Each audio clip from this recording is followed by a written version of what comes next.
ሰላም ሰላም ውድ የቻናሌ ቤተሰቦች ሁልጊዜም እንደምለው ሰላማችሁ ይብዛልኝ። ዛሬ ስለ ሀላ አንዳንድ መረጃዎችን ልሰጣችሁ መጥቻለሁኝ። ይህ ምንድነው? ጋምብል የሚደረግባቸው ቤቶች ላይ ቁጭ ማለት ምን ያክል ጥቅም እንዳለው ጋምብል የሚደረግልን በመቶ ሺህ የሚቆጠር ወይም ደግሞ በ10 ሺዎች የሚቆጠር ጋምብል ወደ ፖይንት እንዴት እንደሚቀየር ማሳያችሁ ይሆናል። እዚህ ቀስቶች የሚያሳያችሁ ጋር አሁን ከፍተኛው ጋምብል እዚህ ቤት ጋር የምታዩት 515,000 ኬ 500,000 ማለት ነው። 515,000 ይሄን እንግዲህ ወደ ፖይንት ለመቀየር ለ10 ነው የምታካፍሉት። 500,000 ሲካፈል ለ10 ወደ 50,000 ያክል ፖይንት ወደ አካውንታችሁ ይጨመርላችኋል ማለት ነው። 50,000 ፖይንት በ24 ሰዓት ማግኘት ማለት እንግዲህ 100,000 ሲደርስ ነው እንደምታውቁት ዊዝድሮው ማድረግ የሚቻለው። ስለዚህ በሁለተኛው ቀን ሌላ 500,000 ቢሰራ በሁለት ቀን 1,500 ብር አካባቢ ይሰራል ማለት ነው። ጋምብል የሚደረግባቸው ቤቶች መቀመጥ ጥቅሙ ይሄ ነው። የሀላም ትልቁ ነገር ደስ የሚለው ነገር ጋምብል ነው። ስለዚህ ጋምብል የሚደረጉባቸው ቤቶች ጋር መቀመጥ ጥሩ ነው። አሁን ደግሞ እንደ አዲስ ህግ በፊት የ3 ሰዓቱ ወይም ደግሞ የ2 ሰዓቱ ላይቭ የሚቆጥርልን የኛ ቤት ወይም የኤጀንታችን ቤት ብቻ ስንቀመጥ ነበር። አሁን ግን ማንኛውም ቤት ቁጭ ስንል ይቆጥራል። አሁን የማሳያችሁ እዚህ ጋር የሩሙ ባለቤት ዌልዝ ሌቭሉን ነው። ዌልዝ ሌቭሉን ገብታችሁ ቼክ ማድረግ አለባችሁ። ምክንያቱም አቅም አለው ወይ በደንብ ጋምብል ያደርጋል ወይ የሚለውን ነገር በዌልዝ ሌቭሉ ነው የምታዩት ማለት ነው። አሁን ይሄ ዌልዝ ሌቭሉ 13 ነው ያለው፣ አሪፍ ነው። ሌላም ሩሙ ውስጥ ያለ ቪአይፒ ምናምን ቪአይፒ ዋን ይታየኛል። ቪአይፒ ምናምን ካለ እነዚህ በደንብ ጋምብል ሊያደርጉ ይችላሉ። ስለዚህ እዚህ ቤት ብቆይ ትርፋማ ነኝ የሚለውን ነገር ለመወሰን ያስችላችኋል ማለት ነው። የሀላ ጥቅም ይሄ ነው። ተመልካቾቼ ሌሎችም ጥያቄዎች ካላችሁ ስለ ሀላ ቴሌግራም አካውንቴ በስልክ ቁጥሬ ወይም በዩዘር ኔሜ ማናገር ትችላላችሁ። ወይም ደግሞ እዛው ላይ አይዲ ቁጥሬ ያለ በአይዲ ቁጥሬ ዮኒ ይላል ማናገር ትችላላችሁ። ስለዚህ ከዛሬ ጀምሮ ጋምብል የሚደረግባቸው ቤቶች መቀመጥ አስፈላጊ ነው። ከዚህ በመቀጠል ሌላ የማሳያችሁ እነዚህ ጋምብል የሚደረጉ ቤቶችን ፎሎ ማድረግ አትርሱ። ምክንያቱም ነገ በድጋሜ ተመልሳችሁ እዛ ቤት ሄዳችሁ ለመቀመጥ በቀላሉ ያስችላችኋል። ጋምብል የሚደረግበት ቤት ላይ ከ1 እስከ 3 ወይም ጎልደን ወንበሮች ጋር ስትቀመጡ እችኛዋን ፖይንት ጆይን ፓርቲ ኤንድ ክራውንድ 1 ሆር የምትላለች ከላይ 0 በ150 ከታች 39 በ60 ትላለች። 150 ፖይንቷ የምትሞላላችሁ የምትቆጥርላችሁ ወርቃማ ወንበር ጋር ስትቀመጡ ነው።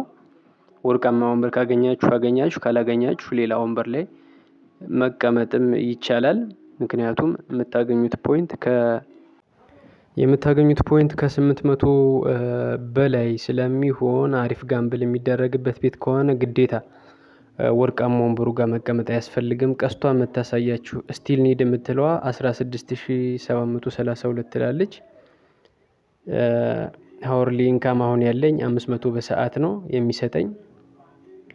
ዚስ ዊክ 8,620 ይላል። ስቲል ኒድ የሚለው 16,732 ነው። 24,000 ከሞላ 24,000 ዚስ ዊክ ከሞላልኝ ስቲል ኒድ አሁን 16 ሲደመር 8,000 24,000 ይሞላል። ሀወርሊ ኢንካሜ ወደ 600 በሰዓት ይቀየራል። 2 ሰዓት ቁጭ ስል 1,200 ይሰጠኛል ማለት ነው። ያለው ህግ ይሄ ነው። እዚህ በቀይ የማሳያችሁ ጋር ጊፍት ኢንካም ስንት አለኝ? 7,200 ጋምብል የተደረገበት ቤት ይሄ ወደ በአጠቃላይ ወደ 70,000 አካባቢ ማለት ነው። 70,000 ሲካፈል 10 7,000 ነው የሚመጣው። 70,000 ጋምብል ተደርጎልኛል ማለት ነው። በዚህ ሳምንት ውስጥ ወደ ፖይንት ሲቀየር 7,000 አካባቢ ነው የሚሆነው። ሲደመር እኔ ሀወርሊ የምሰራው ቱዴይ ኢንካም የምትለው ከላይ የምትታያችሁ 1,000 አለች። በአጠቃላይ 8,600 ይሆናል። ሩልስ የምትለዋን ነክታችሁ ስገቡ እሱ ጋር ዲቴል ያሳያችኋል። ይህ አካውንት ኦርዲናሪ ሆስት ለሆናችሁ ነው። ኦርዲናሪ ሆስት ማለት 7 ቀኑን ሰርቶ የጨረሰ ማለት ነው። የመጀመሪያዎቹ 7 ቀናት ኒው ሆስት ነው የሚባለው። አሁን ስለዚህ እኔ ኦርዲናሪ ሆስት ነኝ። ስለዚህ እዚህ ጋር እንደምታዩት ወደ 600 በሰዓት ለማግኘት እየሄደ ነው ማለት ነው አካውንቴ።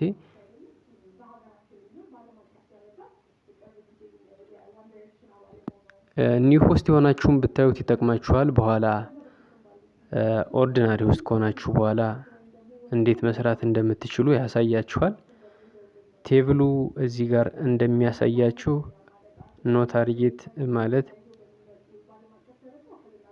500 በሰዓት ሲሰጠን ነው። ታርጌት ኬ ከደረስን ኬ ሌቭል ላይ ከሆነ ማለት ባለፉት 7 ቀናት ከላይ በማሳያችሁ ባለፉት 7 ቀናት ያገኘሁት ፖይንት 24000 ከደረሰ 600 በሰዓት 2 ሰዓት ቁጭ ስል 1200 ፖይንት ይከፍለኛል ማለት ነው። ወደ ላይ እንደምታዩት JIHG እያለ ኤስ ሌቭል ድረስ ይሄዳል። ይሄ በሳምንት የምናገኘው ፖይንት እየጨመረ በሄደ ቁጥር በሰዓት የሚሰጠን ፖይንትም እየጨመረ ነው የሚሄደው። ቅድም እንዳሳዩአችሁ እንግዲህ ጋምብል የሚደረግበት ቤት ወደ 500,000 ስናካፍለው ለ10 50,000 ፖይንት አካባቢ ሰርቷል። ጄ ሌቭል ላይ ነው ማለት ነው። በአንድ ቀን ነው የሰራው። ይሄ በ7 ቀን እንግዲህ ምን ያክል ሊሰራ ይችላል?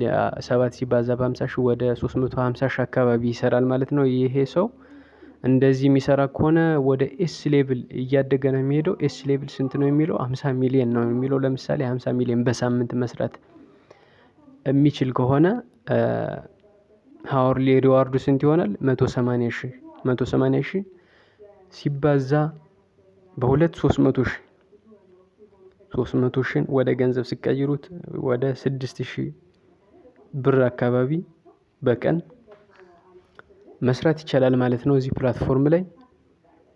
ሀላ እጅግ በጣም ደስ የሚል ፕላትፎርም ነው። ሌሎች ጥያቄዎች ካሏችሁ በቴሌግራም ወይም ደግሞ እዚሁ ጋር በአይዲ ቁጥሬ ልታናግሩኝ ልትጠይቁኝ ትችላላችሁ። የጀመራችሁ ልጆች በደንብ ጠንክራችሁ ስሩ። ያልጀመራችሁ ደግሞ መስራት የምትፈልጉ አዳዲስ የሆናችሁ በቴሌግራም ጻፉልኝ።